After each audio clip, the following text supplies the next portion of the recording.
Të hënën zyrtarisht fillon gjysmëvjetori i dytë i vitit shkollor 2016-2017. Në shkollat fillore dhe të mesme që gravitojnë në komunën e Tetovës gjatë pushimit dimror, janë ndërmarrë masa dhe aktivitete në drejtim të përmirësimit të kushteve objektive në përshkolla, me qëllim që edhe ky gjysmëvjetor i këtij viti shkollor të fillojë mbar dhe në fund të rezultojë suksesshëm. Nga sektori për veprimtari publike pranë komunës së Tetovës, thonë se janë bërë të gjitha para përgatitje të nevojshme në të gjitha shkollat fillore dhe të mesme të komunës së Tetovës, që edhe gjysmëvjetori i dytë i vitit shkollor 2016-2017 të fillojë mbar.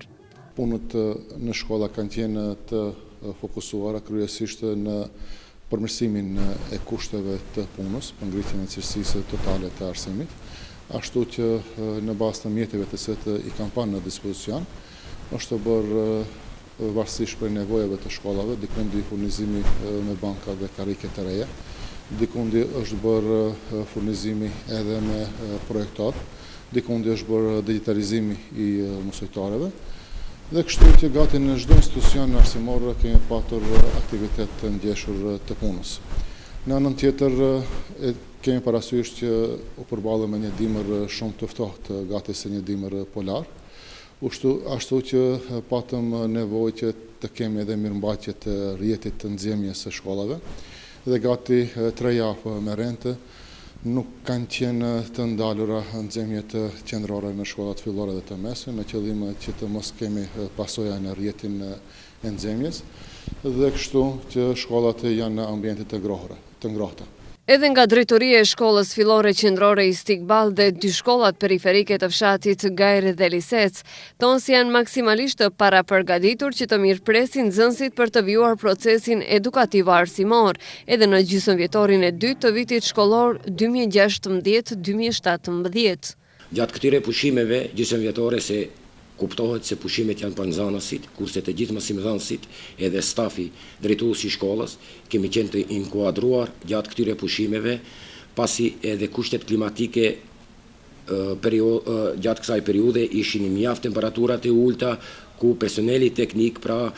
e kemi angazhuar edhe ka qenë në disponim edhe brenda orarit të punës edhe i ka lëshuar nxjemjet qendrore që mos të ngrije rrjeti i nxjemjes qendrore.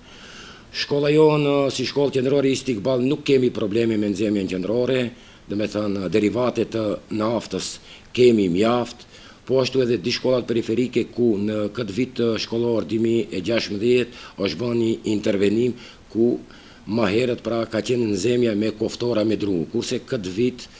në shkollën fillore të fshatit Gajre është venduar nxjemja qendrore ku janë të pajisura të 2 objektet shkollore, edhe objekti i ri edhe objekti i vjetër shkollor. Po ashtu gjatë këtyre pushimeve, me 23 janar, pasi edhe fillon ligjerisht gjysmëvjetori i dytë, të gjithë nxënësve, mësimdhënësve ju dëshiroj një gjysmëvjetor të suksesshëm dhe në radhë të parë shëndet dhe sukses në gjysmëvjetorin e dytë. Ndryshe data e fillimit të gjysmëvjetorit të dytë të këtij viti shkollor nga 18 janari për më 23 janar është shtyrë me vendim të Ministrisë së Arsimit dhe me kërkesë të shkollave për shkak të kushteve klimatike.